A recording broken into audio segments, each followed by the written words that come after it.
So let's get to this Frisco County stabbing, all right? I really want to get into this topic. So if you, just in case you've been hiding under a rock, let me get you guys up to speed, all right? This happened in Frisco, Texas, where a 17-year-old teenager, Austin Metcalf, was unalived by another teenager named Karmelo Anthony. All right. And if you don't know, Austin was white. Karmelo is black. All right. This all went down at a track meet last week. All right. So the whole media frenzy behind all this is typical. It's almost kind of like George Floyd in reverse, except Austin Metcalf wasn't a career criminal or a junkie, and somehow the blacks are still the victims here. Honestly, look, it's mind-blowing to me exactly how we got to this point. Now, according to the facts that we know so far, it's not looking so good for Karmelo Anthony. Every point that his supporters have made on his behalf has pretty much been debunked as misinformation at this point. But we'll get to that a little later on. Now, the main claim from Karmelo Anthony's camp is that this was all done in self-defense, okay? And based on what we already know, it's going to take a groundbreaking piece of evidence to actually prove that that's what this was. All right, and I'm not saying it goes one way or the other, right? But I'm just saying, based on what the police reports say and what some of the witnesses have said, and the account that Austin Metcalf's twin brother gave, it's not looking good. It's not looking like self-defense. I don't know why people keep saying that, but anyway, we'll get to that. Because real quick, I want to go to a YouTube channel that I follow called Law of Self-Defense. All right, it's a page run by a defense attorney who breaks these types of cases down all the time. All right, so without wasting any more time, I want to get into his commentary on self-defense and how it applies to this case based on what we know so far. All right, so let's get to that.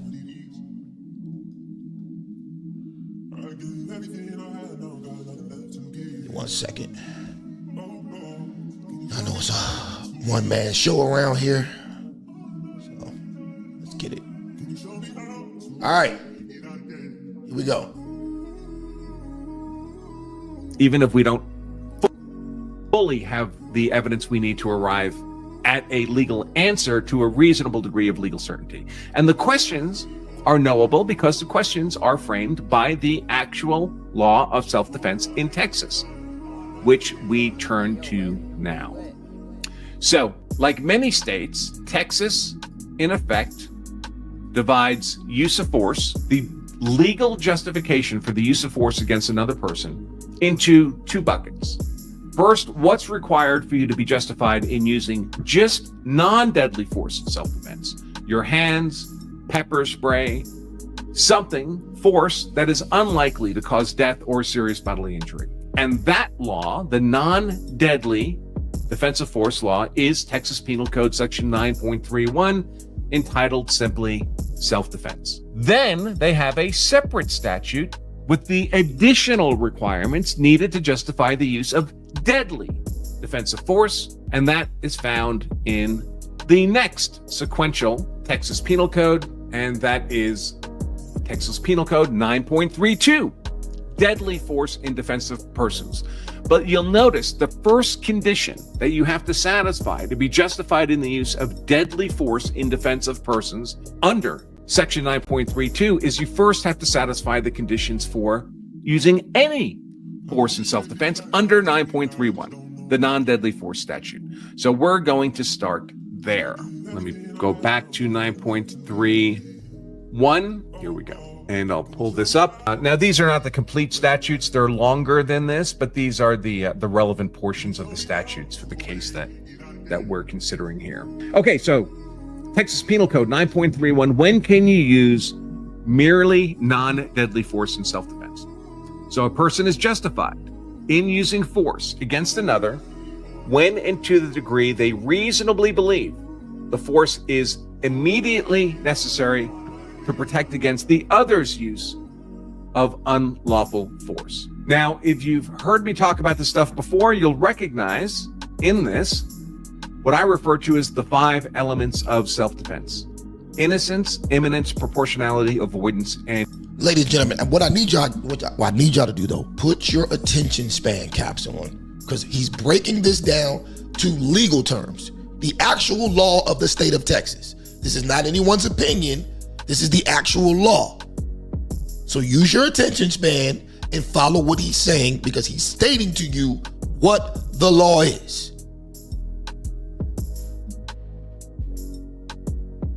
And reasonableness. These are the building blocks of any claim of self-defense in any state. There are not 500 elements of a self-defense claim. There's not 50 elements. There's only 5, and only up to 5. Not all 5 are always required. They're not all required here. But if we think about those elements, innocence means you were the innocent victim of unlawful force. Imminence means that it's necessary for you to defend yourself in the moment, right now. Proportionality has to do with how much force you can use, only non-deadly, or can you use deadly defensive force? Avoidance has to do with whether or not there's a legal duty to retreat. And reasonableness means you had to have perceived and made your decisions in a reasonable way, not out of bare fear, not speculative, not imaginative. You applied your powers of reason to the facts before you. We see all that here, right? You're defending yourself against an unlawful force. That's the element of innocence, that you're the victim of an unlawful use of force, not, for example, a lawful arrest, which often involves a lawful use of force. That the attack you're defending against is occurring right now. The element of imminence, well, you have to be defending yourself using defensive force when it's immediately necessary. That's the element of imminence. The element of proportionality is built into this statutory framework, right? One statute for non-deadly force, a second statute for deadly force. That's the element of proportionality. The element of avoidance is not relevant here because Texas is a stand your ground state. It does not have a generalized legal duty to retreat before you can use force in self-defense. That's what the element of avoidance requires. Not only is Texas a stand your ground state, they're what I refer to as a hard stand your ground state. The jury is not even allowed to consider the possibility of retreat in evaluating whether your use of defensive force was reasonable. So we don't have that fourth element of avoidance here. We're really only dealing then with 4 elements of self-defense: innocence, imminence, proportionality. We skip avoidance. And reasonableness is stated here explicitly. The defender has to reasonably believe the force is immediately necessary. It's a very nice encapsulation of the elements of self-defense in this very first paragraph. Then they have a bunch of exclusions. Even if you meet these conditions, you may still not be legally justified in using force in self-defense. For example, the use of force is not justified, even if you meet those conditions, in response to verbal provocation alone. But what do we have here? Given the description by the twin brother, that Austin Metcalf asked Karmelo Anthony to move out from under the tent, that they had a verbal exchange, that Austin Metcalf moved Karmelo Anthony's backpack out from under the tent. That's not physical force upon or threatening Karmelo Anthony. Everything else is verbal. So far, there's zero evidence that Austin Metcalf threatened to use or did use any physical force against Marcelo Anthony. The use of force against another is not justified if the defender consented to the exact use of force attempted by the other. What else did we hear from the twin brother? That effectively, Marcelo Anthony challenged Austin Metcalf to do something when he refused to move out from under the tent. Well, that sounds a lot like mutual combat. Make me, or provocation. I dare you, go ahead. If it's mutual combat, if Marcelo Anthony is extending an invitation to Austin Metcalf to engage in physical violence to settle their differences, well, mutual combat is a mutual consent to the use of force. It's a traditional fistfight. You're each agreeing, consenting to the other's use of a fist against you because you're planning to use a fist against them. That's what a traditional fistfight is. That's what mutual combat is. And if that's what you're engaged in, if that's what was being offered here by Marcelo Anthony, he has no claim of self-defense, not even for the use of non-deadly force, much less a knife to the chest. Another exclusion, if the defender provoked the other's use or attempted use of unlawful force. So even if there's evidence that Austin Metcalf put hands on Marcelo Anthony, if that was the result of provocation by Marcelo Anthony, then Marcelo Anthony cannot claim self-defense here because he provoked the encounter. He can't claim self-defense for having provoked the encounter unless he does something particular. It says here, unless he had abandoned the encounter and attempted to retreat from the encounter. And then Austin Metcalf had pursued Marcelo Anthony. Then Marcelo Anthony would have reacquired a privilege of self-defense, but none of that happened here. Now, there is another issue I want to talk about here. I don't think it applies, but Texas has a rather unique exception to self-defense, and that's if you arm yourself to go to a confrontation to settle your differences with someone. So there's been some prior dispute between two parties. One of them arms himself and says, all right, now I'm going to go, face to face with this guy and settle our differences. But he brought a weapon with him. Now you can be carrying a weapon legally, and that's fine. But there are illegal ways to carry weapons in Texas. For example, concealed carrying a firearm without the necessary permit, at least when this statute was drafted. That would have been, Texas might have gone constitutional carry now. But the point is, if you're carrying the weapon illegally and you go to this confrontation, you seek an explanation from the other party, a confrontation while you're illegally armed, that loses you self-defense under Texas law. That loses you even the privilege to use non-deadly force in self-defense, much less deadly force. Now, most of the ways of unlawfully carrying a weapon in Texas law have to do with firearms. And of course, no firearm was used here. But Texas does have a weird provision for particular kinds of knives, carrying knives of a certain blade length, anything over 5.5 inches. It's a location restricted knife under Texas law. And if you're carrying that, it's unlawful. It's unlawful possession of a weapon under certain circumstances that would apply here on school grounds.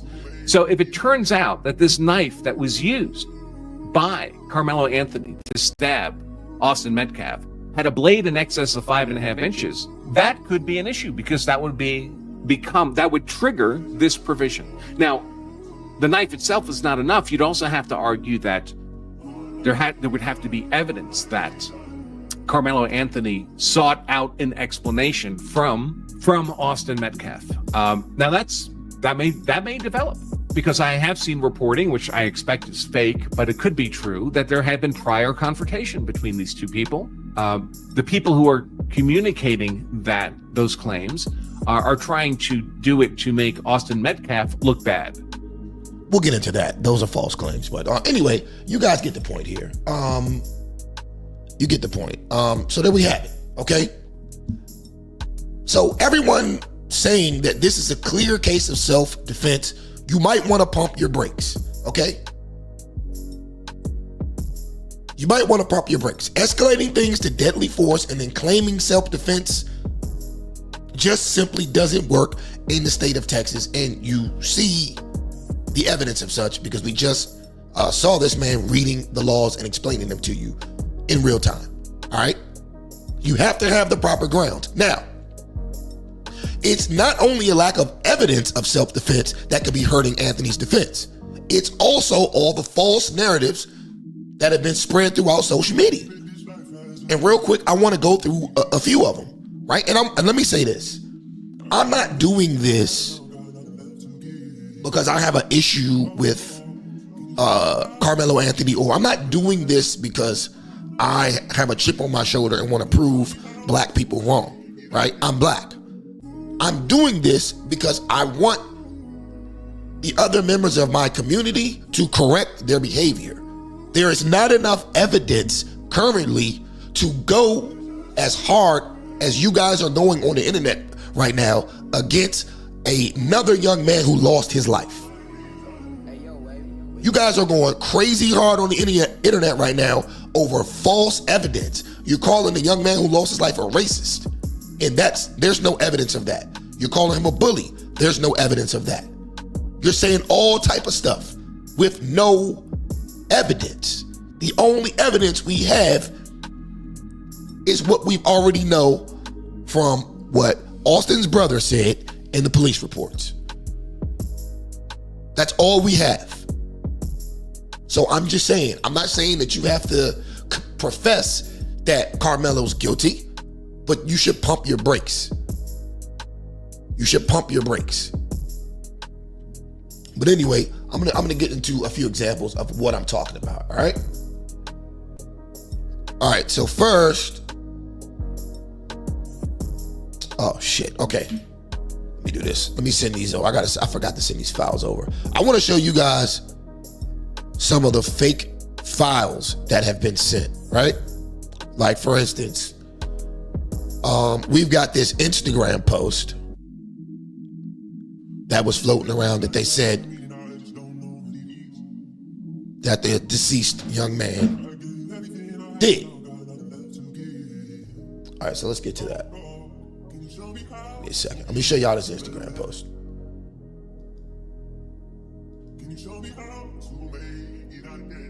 And this was crazy, but this was going wild on the internet. Look at this post.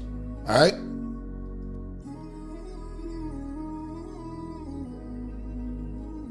So they're saying that this was a post from Austin Metcalf, I think a day or two before, or the day of the track meet, right? So it says, Austin Metcalf, I dare one of those monkeys to show up to the track meet, and he has guns in his hand, right? Now, this is clearly false, right? This is clearly fake, but people ran with this, especially the old baby boomers on Facebook. Like, they ran with this shit and they took this shit for gospel. But think about it. Austin Metcalf, okay, is a D1 football prospect. Right? And shout out to Jason Whitlock because he made this point, right? But he is a D1 football prospect. Why on earth would he post something like this knowing that there's a significant amount of NCAA scouts that are looking to bring him onto their team in 2 years? Why would a prime top D1 NCAA football scout from the great state of Texas post something like, even if he really felt like that, why would he post it? And think about it, as popular as he already was, right? As popular as he already was, if he would have actually posted something like this, right? If he would have actually posted something like this, it would have already blown up. People would have been already talking about it. But regardless, we don't have to keep getting into it because it's been proven to be fake, right? And shout out to Soul Rebel. He says, "Can I call in?" Yeah. As soon as I'm done breaking it down, I'll take some calls for sure. I'll put the link in the chat for sure. For sure. I want the smoke. If you got any, I want the smoke. All right. So there's the fake Instagram post that people are saying he did. All right. Let me get to the next thing we're talking about here. All right. Then let me send this over. I should have did this already. Give me 1 second.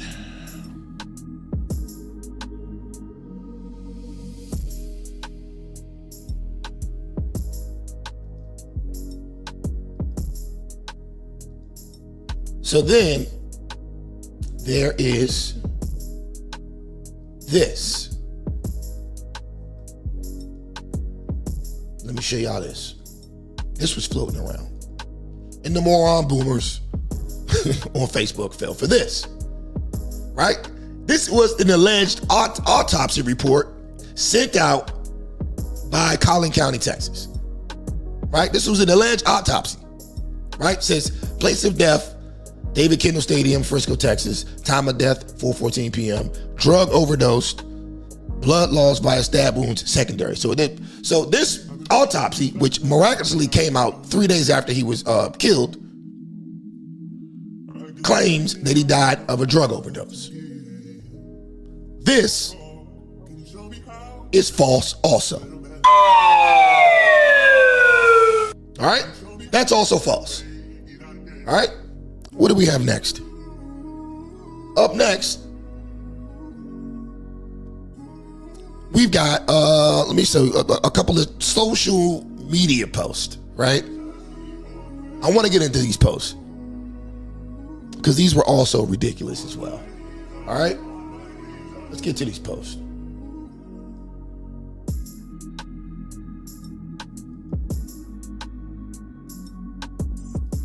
Bear with me, people. Thank you. All right, here we go. We up. So here's a post by a page called Real Rap with Rena, right? So she posts, and this was a popular post. This got shared 406 times, 1.7 thousand comments, 401 likes. I'm sure she copied and pasted this from somebody else. But it says, number one, Karmelo was sitting under the tent to get out the rain, visiting friends. He wasn't trespassing or looking for trouble and caused no problems to anyone while he sat there. This is allowed for students from different schools to gather under another school's tent. He also came alone. You don't do that if you're looking for trouble. Number two, claims that one of the twins had never seen Karmelo before. A lie. So now they're claiming that they know each other. So it says if you don't know him, then why was him sitting there even a problem, right? Number three, the school was not removing Karmelo. The twins had no right to remove another student from a school-owned tent and were attempting to do so. All right, that's also ridiculous. Like, first of all, why don't you go to your own school tent? But not the point here, right? That's also false. Then it says, these are a few things that are conveniently being left out. The twins didn't ask him to leave. They attempted to jump him.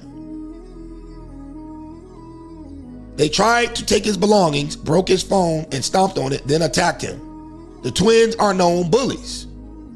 All right, then it says the media is trying to destroy Karmelo's name. They keep posting a picture of him with an airsoft gun, not even a real firearm, to manipulate public perception.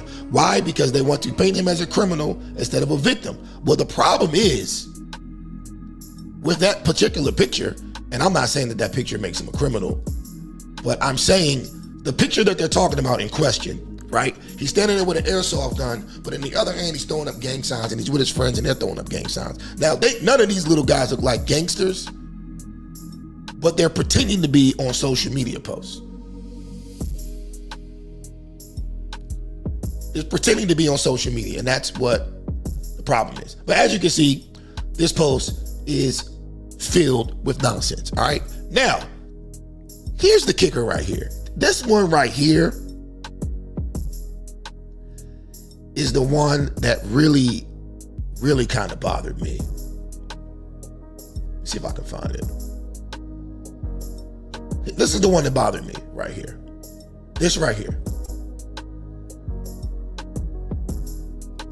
Hey, you're a very personable guy. I can tell, like, talking to you right now, but you're a good dude. Thank you, bro. Let me press pause. This says new footage from the tailgate resurfaces. It says new footage related to the Austin Metcalf and Karmelo Anthony incident surfaces. Right?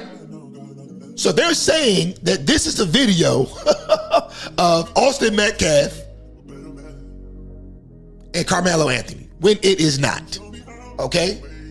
This is not at a middle school stadium for a track meet. This is the tailgate from a football game. And also, that is not Austin Metcalf, and that is not Karmelo Anthony. But yet, this video is being spread across the internet. This video is being spread across the internet as if this is them two the day of the game. Look at this. And like, just like you're no matter what you do, even if God forbid this doesn't work out, you're gonna be fine. You're gonna be a good dude. Thank you, bro. Yeah, that means a lot. Alright, so like, let's say we are gonna watch one of your videos tonight. Look at this nonsense. And I'll show you right here. Look at it. I'm highlighting. It says, it says related footage to the Justin Metcalf and Karmelo Anthony incident services. Let's read some of the comments. What you say, bro? Yeah, Let's read some of the comments. This is how stupid people are. This person says, they're definitely racist. Then it says they instantly acted like home dude was in the wrong. People like this need to be exposed. All dude was saying was everyone should respect everyone, and they had a problem with it. All this outcry for a known racist prick. They really believe that that's Austin Metcalf. This is the danger of the stupidity of the shit that they put on social media. Let's get into some more of these comments, man. This is crazy. Good old boy came in there on some BS. Racism is real. It ain't what you say, it's how you say it. They were having a nice conversation, and he walked up trying to instigate an altercation, and the adults didn't make it any better. Instead, justified his actions. All right? This is crazy. There's thousands of comments on here, well, hundreds of comments on here that actually believe that this guy and the other guy are the two kids in question. Like, this is crazy. This is absolutely crazy.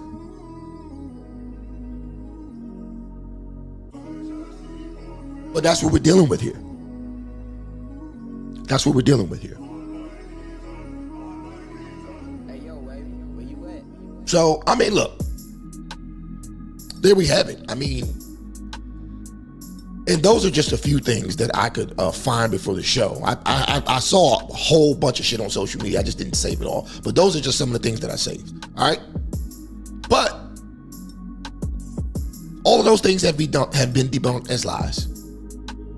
Okay? All have been debunked as lies. Right? Everything that you've been told about this case is a lie so far. And this is what you Negroes are basing your opinions on. And look, I know it's hard for some of you guys to comprehend, right? So if you don't believe me,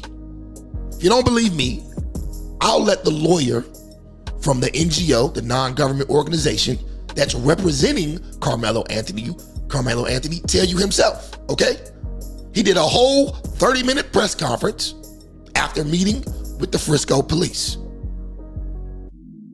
Also, what I want you guys to do is pay attention to the way that they are attempting to shift the narrative away from swearing by Karmelo's innocence to now making it all about racism, and making it all about the racism that his parents are now receiving on the back end of this. And don't get it twisted.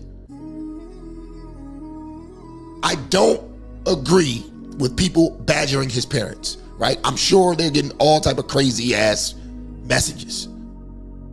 I'm sure they are. I'm sure they're getting all type of racist ass messages. But this is the fault of black folks. Not entirely, but think about it. How are we going to get all butthurt that Karmelo's parents are being harassed and not talk about the constant harassment that Austin Metcalf's parents are also receiving, and the constant defamation of their dead child running rampant on the internet? I mean, it's constant defamation of their dead child. Like, their child is actually dead and gone. None of you people really know what happened, but you have the audacity to defame a dead child. A dead kid all over this imaginary race war that you niggas think that you're in. But we'll talk about that later. All right? So what we're going to do is we're going to go ahead and cut to the lawyer. And let me say this, okay? Let me say this. This is a rather lengthy video. All right, pause. Ain't nobody bending me over. Oh, so you doing the bending? I said pause. But yes, this is a lengthy video. So please, I need you to once again utilize your attention spans for God's sake. Also, I see we cracking on X. Let's go. If you're on X, do me a favor, hit the like button, hit the retweet button. If you're on YouTube, hit the like button, hit the share button. Also, if you're on Facebook, do the same. Do the same. Also, don't forget to comment in the live chat below. help this video get off into the algorithm on each platform. All right. All right. So real quick, we're gonna go to the lawyer. Give me a second, guys. Let's get that video up, and here we go. To be sure. All right, so we're gonna start it right here, like the 5-minute mark. All right, let's get this guy up here. Good to go. All right.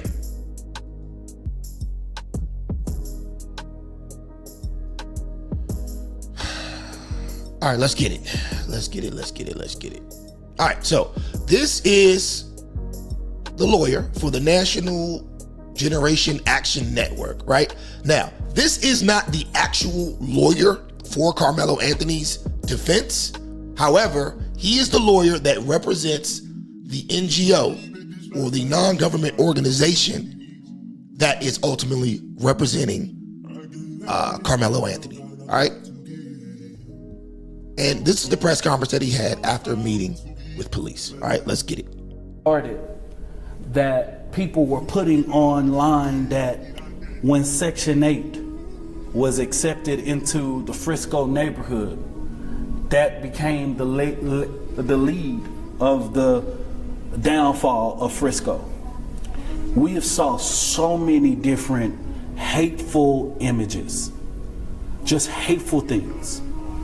And the Next Generation Action Network wants to reiterate that Karmelo Anthony has a right to a fair trial. Right now, listen now. Peep what I said earlier, right? They're making this all about racism now. It's all about racism, right? Watch. And not racism, not even saying that Austin Metcalf was racist. They're making this about the racist backlash that the family is receiving from just random trolls on the internet, right? So they're taking the quote unquote racism from random trolls on the internet and they're making that the issue now, right? That's the issue from Karmelo Anthony's camp. Pay attention. Unbiased and removed of racial hate and bigotry. I want to make it very clear, and I say this from my heart and my own personal reference. If someone wants to say race is not in this situation and shouldn't be, well, I asked all of those people to join me in calling it out. But don't look at black people and say, don't always play the race card. We don't play the race card, we live it. We live a reality. We also feel... Again, nothing to do with the murder. It's just victim. I'm a victim. Like, this is insane. I'm gonna let him cook though. Let's go. That the bond that Karmelo Anthony is on is too high. We do. Because guess what? We've been here when Aaron Dean was arrested. We was here when Amber Geiger was arrested. $200,000. The system, it has a problem in it. Now, what I want to be able to do is ensure, and what we was able to hear today from the Frisco Police Department is reinsuring that the Frisco Police Department is doing everything that it can to address the racism and the bigotry. We have saw the police chief, a statement being sent out by the police chief that was false. We have saw a false autopsy report. Now see, he's addressing some of the things we were talking about earlier, and that's one thing I forgot to show was the false police report. He's talking about the police report that came out excuse me, the sheriff's statement that came out that was false, that all you Negroes ran with, and the autopsy that all you Negroes ran with. And he's going to talk about more stuff. I'm going to let him cook. Let's go. That was false. We have to caution the community to say, hey, we cannot trust everything that is online. The disinformation that is going online is hurting this case, and it has to stop. It has to stop, y'all. As we know it right now, Austin Metcalf and Karmelo Anthony did not know each other.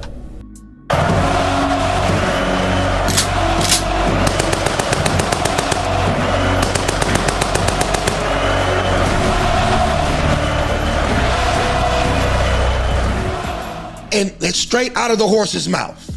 They did not know each other. They did not know each other. Hold on, technical difficulties here. What the hell is happening? All right.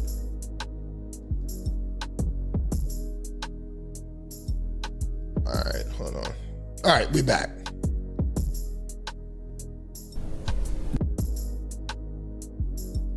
Okay.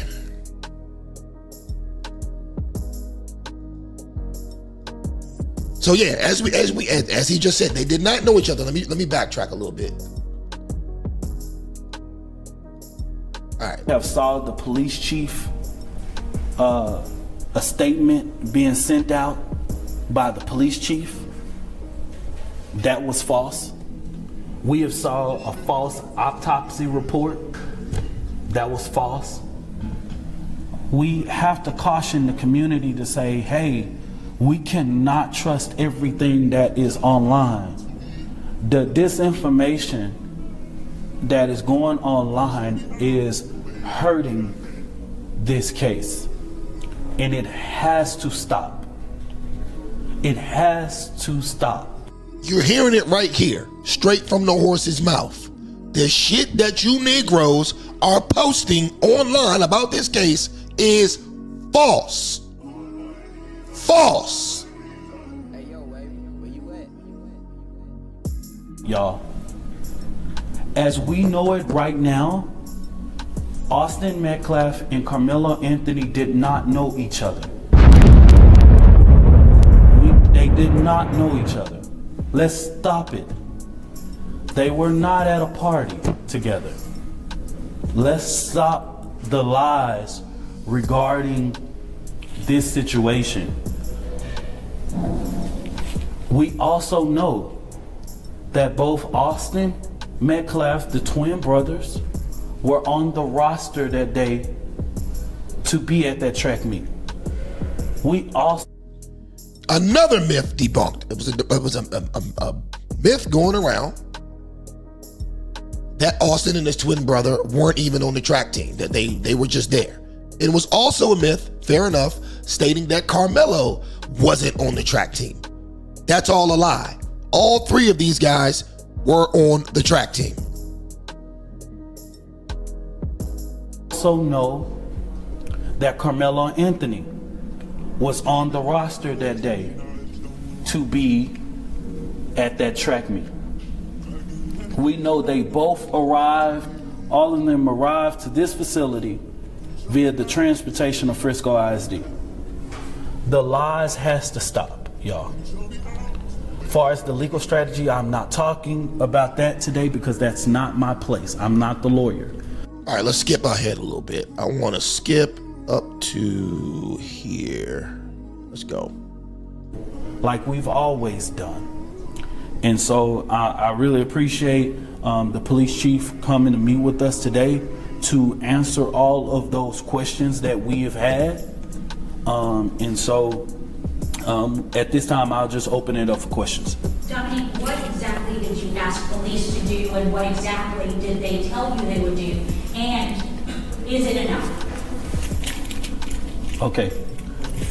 Break that down. Just give me that again. What exactly did you ask Frisco police in your meeting today to do about these allegations of racism leveled against this family? What did you ask police to do about it? What did they say they were going to do about it? And is it enough? What I've asked them to do is put an additional presence out there with this family around their home. They have ensured that they have had levels of communication, but for the family, it has been hard for them to know and trust everything because of all of the disinformation. And it made it hard for a lot of people to even trust law enforcement in this situation because of what was going on. It was one moment that we thought that the police chief made a statement regarding the case. Then we find out that's a lie. Right? The family saw an autopsy report. You know what I mean? Now, at the end of the day, because of my experience and growing up in the funeral home industry, I know that it's impossible to have an autopsy report, you know what I mean, something like that, to be released in the matter of 2 days, right? So we was able to dispel that really quick, right? You know what I mean? And we knew that that was never going to be the avenue that the Collin County Medical Examiner would release that information, right? And so it made it very hard. So what we've asked them to do is increase their presence. We've asked them for a direct contact for the family to be able to send them the information that is when they're getting it, you know, that they have a point of contact. All right, we're gonna skip a little bit ahead again to here. Let's go. Regarding it. Do you stand by that though, that did they acknowledge that some witnesses have not been contacted by police, or were you in? To be exact, Frisco Police Department was able to tell me that they have interviewed over 75 people, and it's ongoing. But they did acknowledge that there are people who have not been interviewed in regards to this case. They are aware of that. That wasn't, you know what I mean, like, based on the information that we were getting, it was very hard for us to be able to, see what this investigation was going and how it was being together, because we didn't know what to trust. But we had to make sure that we get involved in this situation early so that we can ensure that this investigation is fair and unbiased. Do you feel better after having this meeting that it will be a thorough and fair investigation? I think the jury is still out. I think that, they were able to come to me and be very sincere about it. I feel comfortable right now, but we have to see, right? They did answer my questions.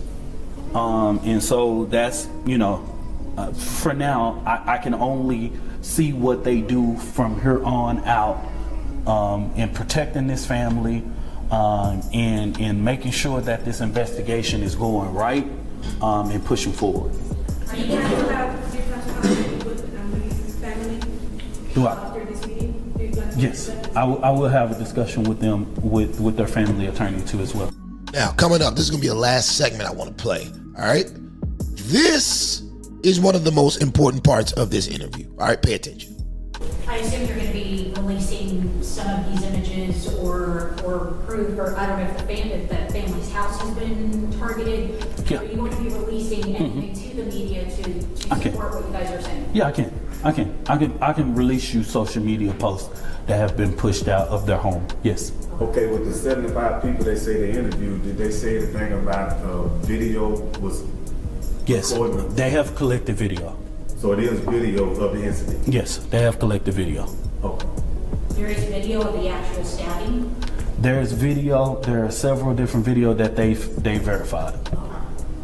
Did the Anthony family obtain their attorneys through NextGen, or did they obtain them independently? The initial attorneys were obtained through our advocacy. Yes, correct. Of course, you know that one of the attorneys, Kim T. Cole, is the general counsel of our organization. And I believe they are adding more people to, when we got the case, it's about. So there we have it. I think that's very important right there. I think that's extremely important. They have multiple videos. So there's that. I mean, look, you can clearly see Karmelo Anthony's camp is kind of veering off into the protect the parents from racism angle and not so much on the he's innocent path, because, and this is just my opinion, and I could very well be wrong, right? But I think that the video is going to show some wild shit. I think it's going to be some wild shit. And if it so happens that Karmelo was completely in the wrong, it's going to pretty much erase the last bit of credibility that the so-called black community has at this point. See, if all these race baiters and influential race grifters had y'all out here huffing and puffing and talking crazy about this dead kid for nothing, what's the next step?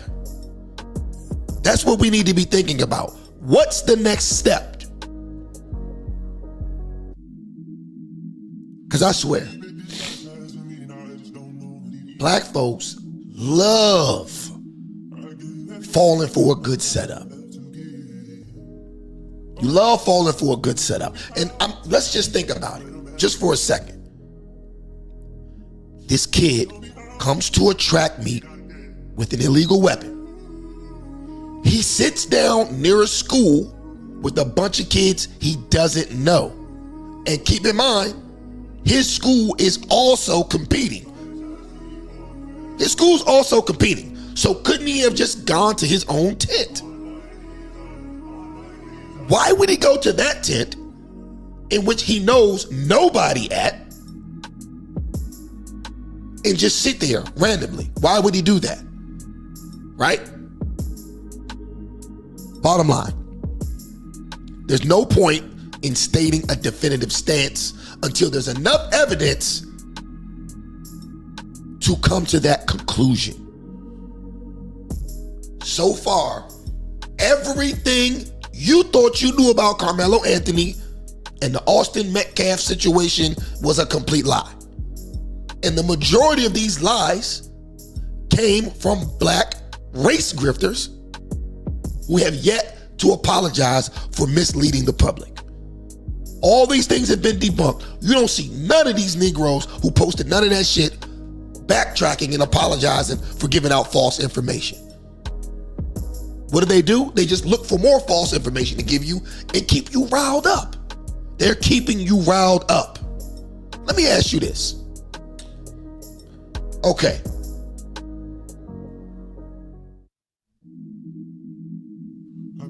You get all riled up, right? Come to find out, hypothetically,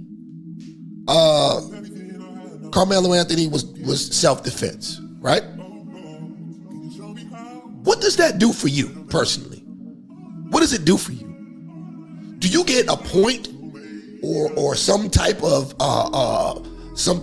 knock on the scoreboard in the race war in your mind against white people?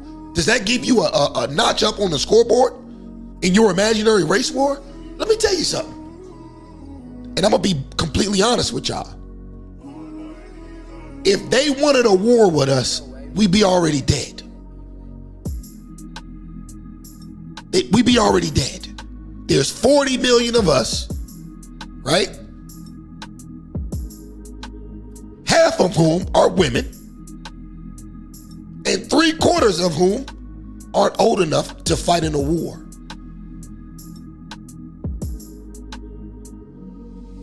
If they wanted us dead, we'd already be dead. Stop letting these people on social media get you all riled up against people who, quite honestly, aren't thinking about you. The battle is in your own community. The battle is in single-parent households. The battle is in your failing schools. The battle is in the violence that you enact on each other on a daily basis. That's the battle.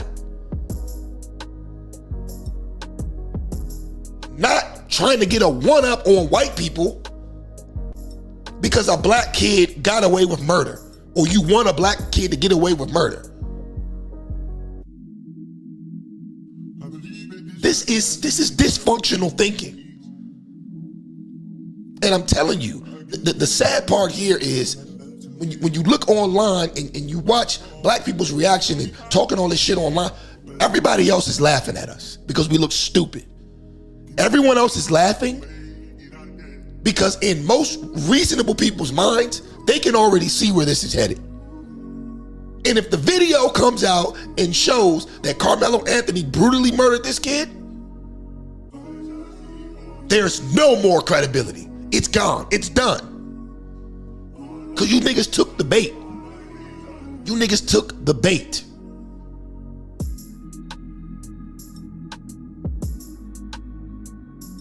Stop taking the bait. Stop taking the bait. You have issues in your own community amongst yourselves that you need to solve. If Karmelo Anthony gets acquitted of murder, guess what? Your community's still in ruins. Your children still can't freaking read. They can't read, they can't write, they can't do math. Your local politicians are still stealing all your money.